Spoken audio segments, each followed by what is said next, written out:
Hey guys, welcome to the Hoan Zone where we help you multiply the assets you own. In today's video, I'm going to be talking about how you guys get to avoid capital gains by using a 1031 exchange. And if you haven't already done so, hit that subscribe button and subscribe to the channel because I'm going to continue to release new videos every Monday and Wednesday to help you multiply the assets you own.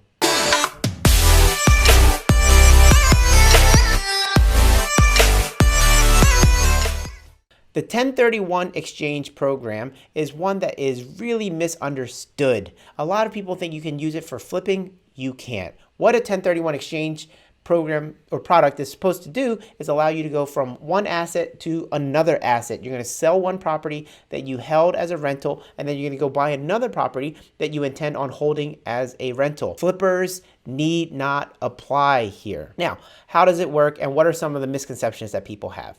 Well, let's say that you bought a property for $100,000 and that property went up to $200,000. Okay, so you have $100,000 in profit. Some people think that you need to buy a property that is $100,000 or more. That's actually not true. They think it's based on the profit. It has nothing to do with the profit. You actually have to buy a property that's more than $200,000. The sale price. It's the sale price that is the indicator. The sale is $200,000. The next property that you buy needs to be $200,001 or more. And as long as you buy it, the next property for more than $200,000 or your sale price, then you're good. Now, in terms of making the 1031 exchange happen, you have to figure out that you're going to do the 1031 exchange before you actually sell the property. Why is that?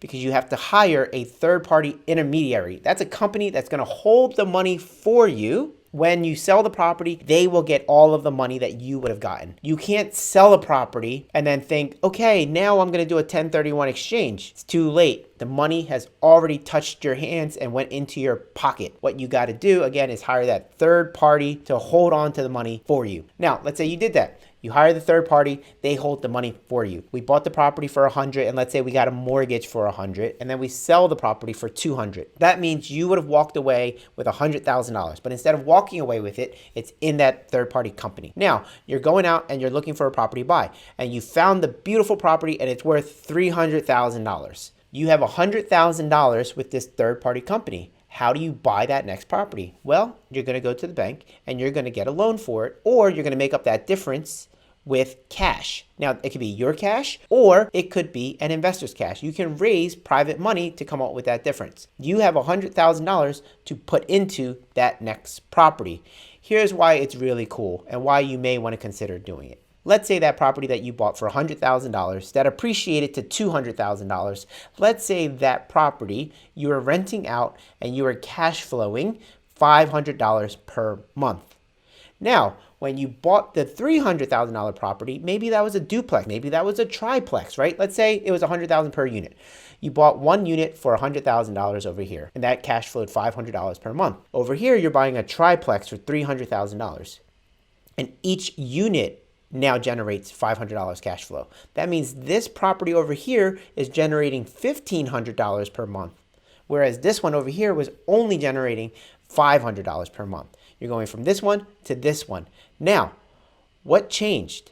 Well, the fact that you bought a bigger property, but did you need to put more money out of pocket? Did you need to make up money out of thin air? Did you have to go work harder? Did you have to go invest more money? No.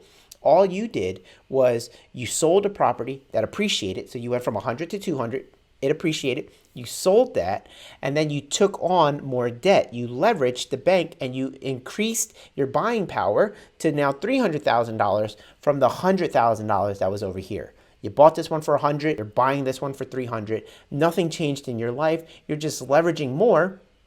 Same money, but now you're making more money. Right? When I say same money, there's no more money coming out of your pocket, yet you're able to buy a bigger property because you're leveraging more and you're not getting penalized in terms of capital gains taxes. That's what's really cool. Then let's take it a little further. You have this $300,000 property and you hold it for a couple years, and then that appreciated to $800,000.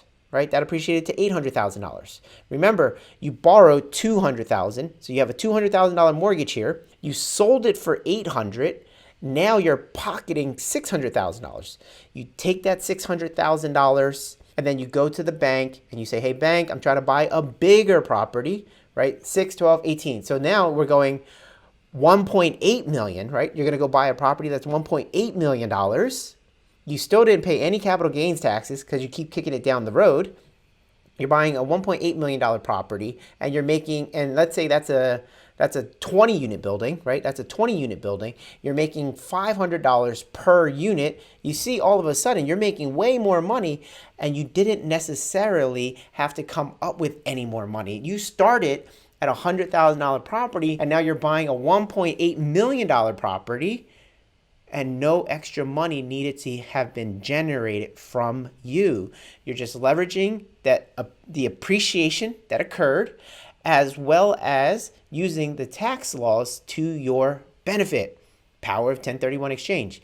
Now, what are the nitty gritties behind that? Well, like I said, you got to get that third party to hold on to your money.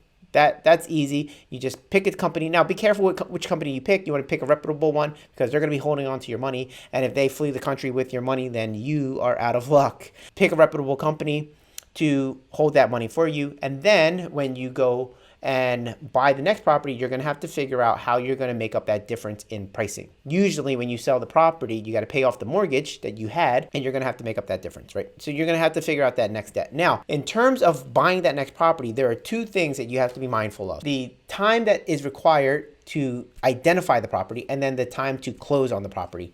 You have a 45-day window to identify the property that you're going to buy. Meaning, if I sold it on, let's say, April 1st, I have until May 15th to identify which property I'm going to be buying, right? There's going to be a list. And I'm going to say, I'm considering this one, this one, this one, this one, this one, right? I have a list of properties that I'm considering buying, and I have to have that list done within 45 days. Within 180 days from April 1st, I actually have to close on the property. I have to buy one of the ones or multiple ones that I decide within the list. Now, you don't have to go from one to one. I can actually sell my one property and buy 3 more. That is allowed as well. Selling 1, buying 3. I can also sell 3 and then buy 1. Maybe I can sell 3 small single families and buy 1 bigger 6-unit building. You can do things like that. Make sure, again, that third party intermediary that you're working with, they know the rules and you can ask them questions. But you can go from 1 property to 3 to 1, all kinds of variations like that. There are nuances, like if you're going from 1 property to 6 properties, that you can't be more than double the sale price. So the purchase price can't be more than double, something like that. Make sure you know those rules, right? I just want to give you guys exposure to the 1031 exchange. There are nuances that you need to know, but that's kind of one of them. If you go from 1 to 1, don't worry about it. You can sell the one and buy the next one at any valuation that you want. No limitation there. Again, you got to be mindful of the 45 days and the 180 days. Where people get confused, like where I said before, people think it's the profit and the sale or the purchase price needs to be higher than the profit. And where that's not true, the other place people get confused is they think they have 45 days to identify and then 180 days from that to find that or to close on the property. It's not. Both time frames start from the time of sale. So here's the sale, you have 45 days to identify, and then here's the sale, and you have 180 days to close on the property. Those are the differences, right? That's a nuance that you got to know.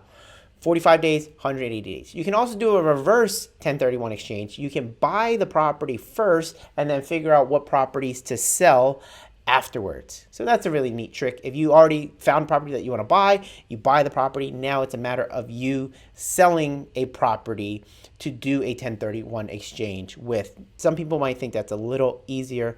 It's just, it's up to you. What I would suggest is even before you sell anything, you already know what property you want to buy. You can get it under contract. You can work out the negotiations with the person, all that kind of stuff, so that when you sell the property here, you're already ready to buy the next one over here.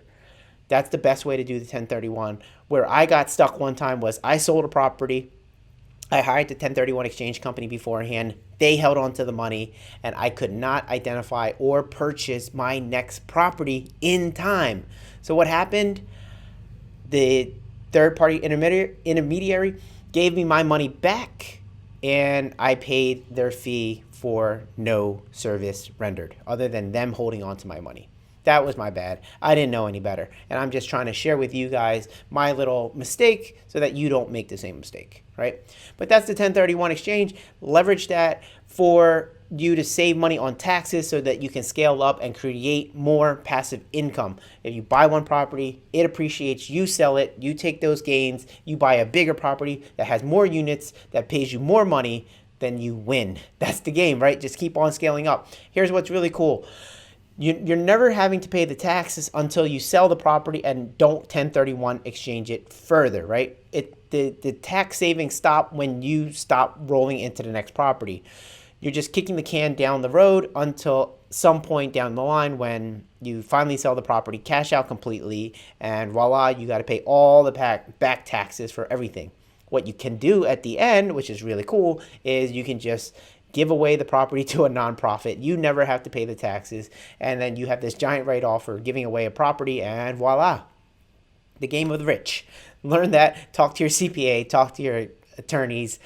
Get professional legal advice. Make sure that you guys understand what I'm telling you guys. Again, I'm just trying to expose you to an idea.